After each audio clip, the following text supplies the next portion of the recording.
Hi, everyone. I got this. So I have an email on my About page, and I read all the emails.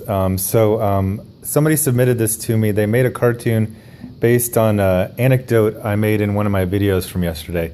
And I really liked it because it really talked about, it actually brought home something that I had seen happen in real life, where not in the town I'm in now, but like a year or two ago, my local comic shop where I was living went out of business.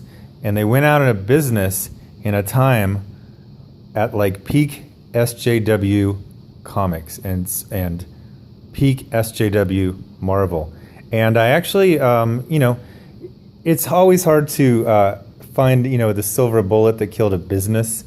It's kind of like, when you have people in that town and the factories putting stuff into the water, and then they say, I got cancer. And you're like, well, people get cancer in other towns, it's kind of hard to prove. But I used to see this. I used to go in every week, and I saw a couple things that I pretty much directly blame on Marvel, because like I've said before, I think Marvel is the health of the industry. Marvel is the, I said King Arthur, and someone corrected me. They said, you're actually referring to the Fisher King. So basically, it was like an Arthurian myth about how, this guy, either Arthur or the Fisher King, when he was healthy, England was healthy, and the leaves were green, and the roses bloomed. And when he was sick, England was also sick, and the leaves fell off the tree, and the crops withered. That's how I look at Marvel. I think Marvel they're the, not now, but throughout most of their history, they were the innovators, and everyone else is either an emulator or they're counter-programming. Like Oni. Oni is not trying to be Marvel. They're trying to be counter-programming. I would say Dark Horse and Image to some extent as well. DC, as much as I love them, actually, here's the deal about DC and Marvel. I don't love DC. I like it. I love Marvel when Marvel is good, and when Marvel is bad, it really bothers me. Because Marvel, the characters are really close to my heart. DC are the ones that I like, I like Batman, I like Superman, I like The Flash, I like the Justice League TV show, but I loved, Spider-Man and His Amazing Friends. I love the character of Gambit, and I love Nightcrawler. And I love Nightcrawler! People were talking about how one of the fun things about the channel is we're building up an encyclopedia of in-jokes. But anyway, getting back to the story. So there was this comic shop. Now, admittedly, it was in a part of the country that had two issues. Number one, it was very expensive. Number one, it's very liberal, progressive, at least on the surface, projecting that.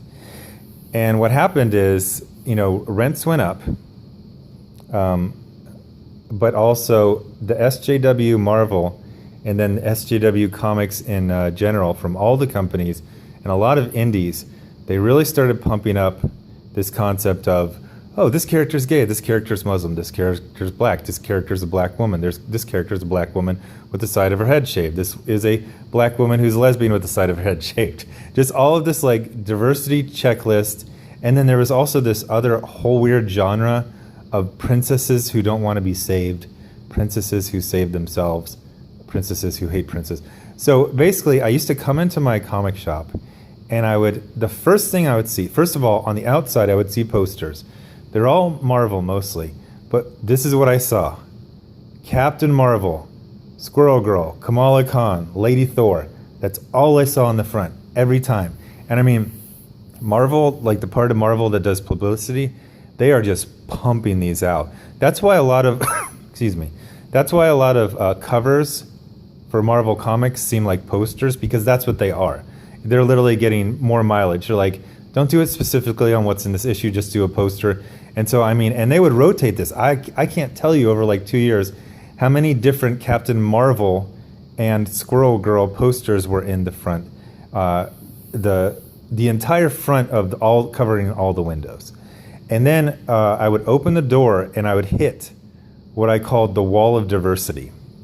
The wall of diversity is a bunch of SJW books, mostly indies, but also Marvel, that they couldn't give away. Like if you had some disease where rubbing comics like soak the disease out of you, like what is it, Santeria? You put the egg and it takes the evil out of the person.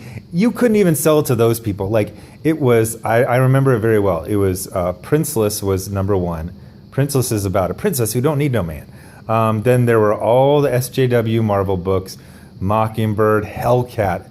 Jeez, I don't think anyone has ever actually bought an issue of Hellcat for a legitimate reason, to read the story. I don't think that's ever happened. I invented a category that I've called effectively zero sales. That's when you have a book that comes out from Marvel, like Hellcat, and it gets like orders of like 6,000.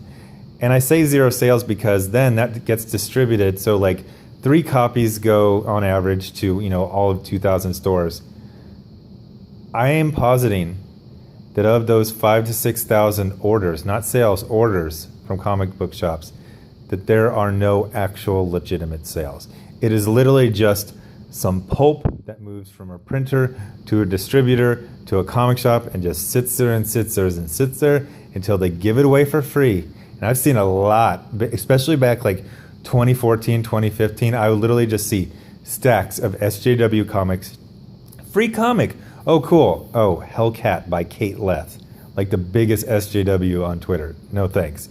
They literally can't give this stuff away. So this comic shop that had survived 2 recessions and an industry collapse. There was a collapse in the late 90s in the American comic book industry.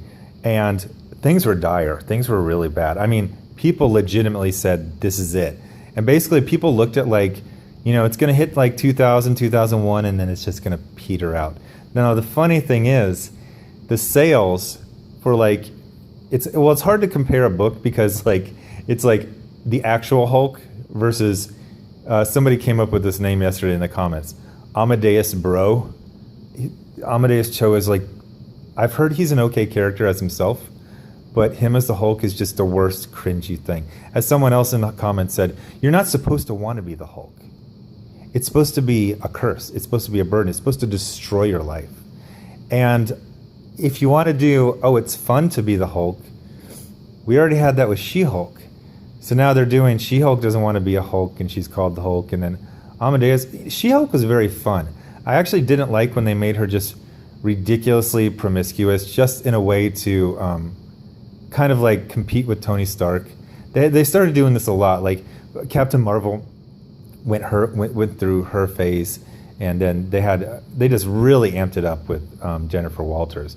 Back in the day when John Byrne kind of did this reinvigoration of her, she was just a happy, healthy woman. She had a happy, normal sex life. It wasn't like compulsive. So anyway, so it's kind of hard to compare, the Incredible Hulk now with totally rad, awesome, Sunny D, Gogurt Hulk, whatever the hell they call him right now. And then there's also She-Hulk, which is Hulk. But let's just compare like Amadeus Cho, because that's the main Hulk title that's promoted, to Incredible Hulk. Literally, between after the collapse and what they sell now, it's 4 to 5 times higher.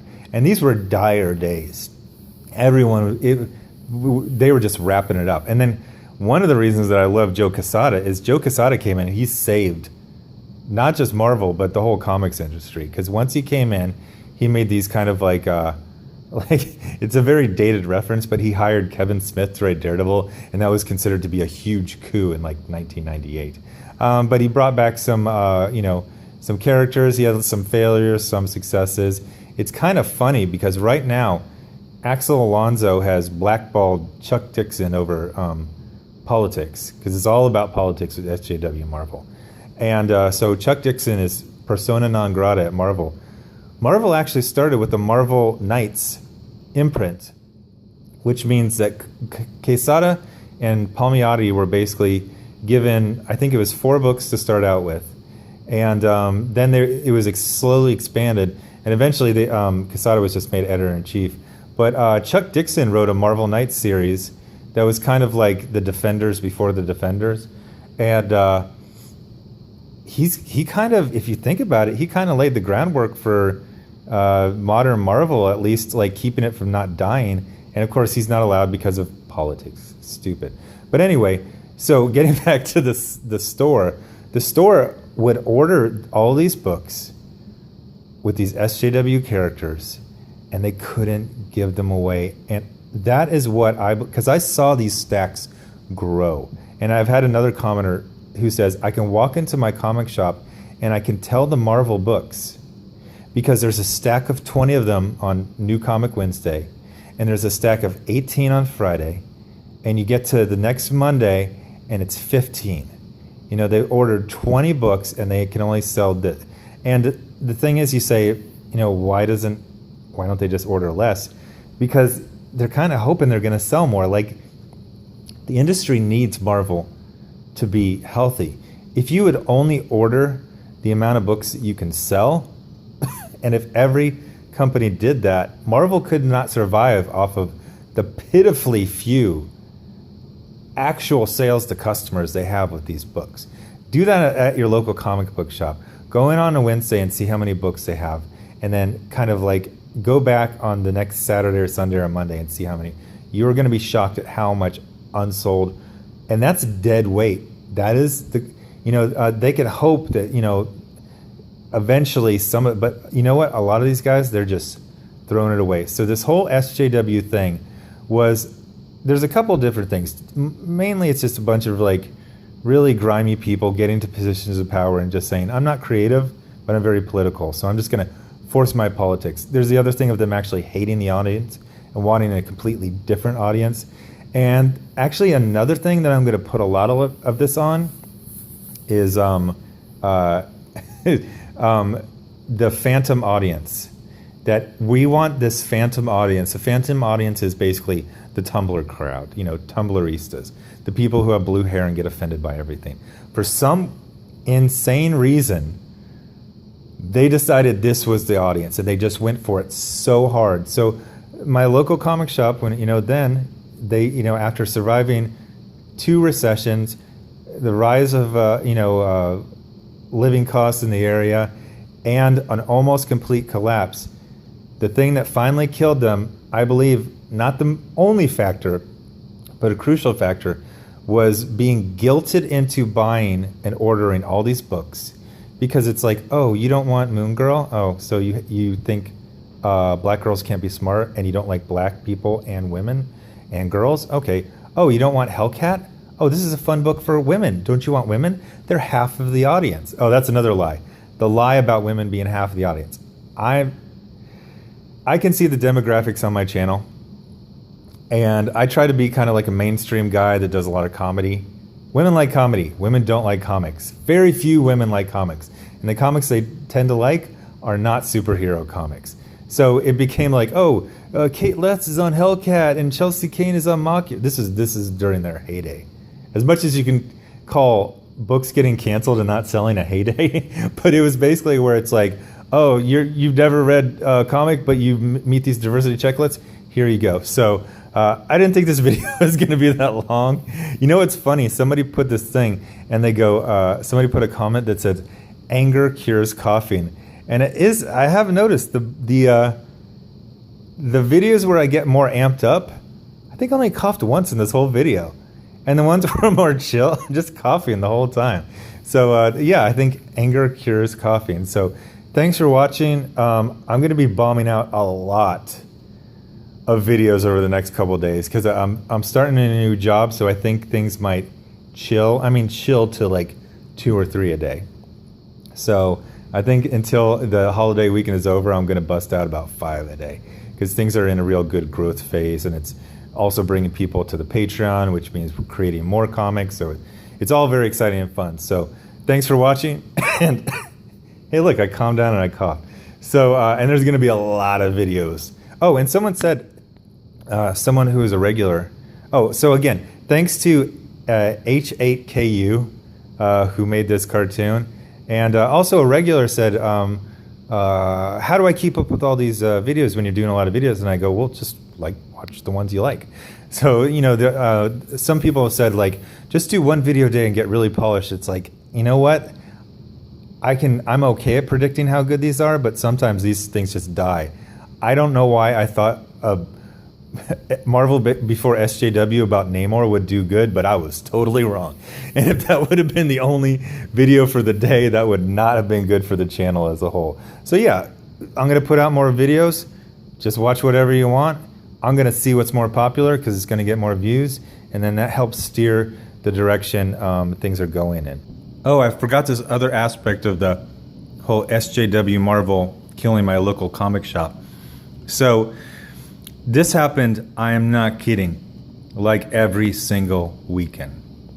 So I'll go in there and I'm kind of cheap, so I'll just walk around forever trying to make like one decision, at least before I started a channel. And every week, this would happen. A mom or a dad would come in with their 2 kids, and they would say hi, and they're obviously, civilians. They're not into the comic book, scene. So they come in, they go hi, and they kind of look around, goggle-eyed. He's like, "What you looking for?" It's like, "Oh, they like the Marvel superhero movies." And then you would see the cashier just go like, "Ah," because they're like, he would have to be like, "Oh, who do they like?" And you're like, "Oh, he loves Iron Man." So then he'd have to point to Iron Man, and of course, Iron Man's not Iron Man. And then he's like, "Oh, who's this?" And then the clerk would have to explain it for like 2 minutes to the dad, who's just like nodding. He's like some, like Silicon Industry, like tech, executive, but he's just like nodding, like, "I just wanted to buy my kids some freaking comics. Like, just give me an Iron Man comic, this Iron Man."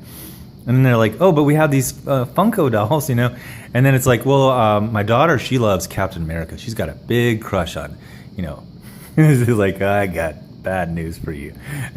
Captain America is dead, or a Nazi, or he's like in space. But here's the Falcon as Captain America." They're like, "Oh, well, good old Bruce Banner. I used to like," and they would just go down the list. And then the only one that was like the same from the movies was like Black Widow. And they're like, "Oh, Black Widow's good, but it's like, it wasn't really for like little kids, It was like her going on assassination missions." So then they would just kind of look around. They would just have this little blank, like confused smile. And then they would just buy like a refrigerator magnet of Wonder Woman. And then one of those, actually what was popular was those adult coloring books. So, they just buy it for a kid. They're like, "Oh, adult coloring book of the Flash." They're like, I don't know. And then they would leave, and you would never see those people again, ever. It doesn't make any sense. The SJW thing was based around a couple of things. One was attracting a phantom audience. Meanwhile, the movies are attracting an actual audience. A whole generation of kids who love these characters, and what do they get when they go into the store? They get Riri Williams instead of Tony Stark. They get Sam Wilson instead of Steve Rogers as Captain America. They get Miles Morales, who is really kind of more of a real Peter Parker, but it's still confusing to people. And then they get Peter Parker, but he's like a tech, industry billionaire jagoff now. He's basically another Tony Stark. You get Amadeus Bro as fake Hulk. And you just go on down the line, and they're just like, no. I mean, in the mind of the public, Marvel superheroes are superheroes.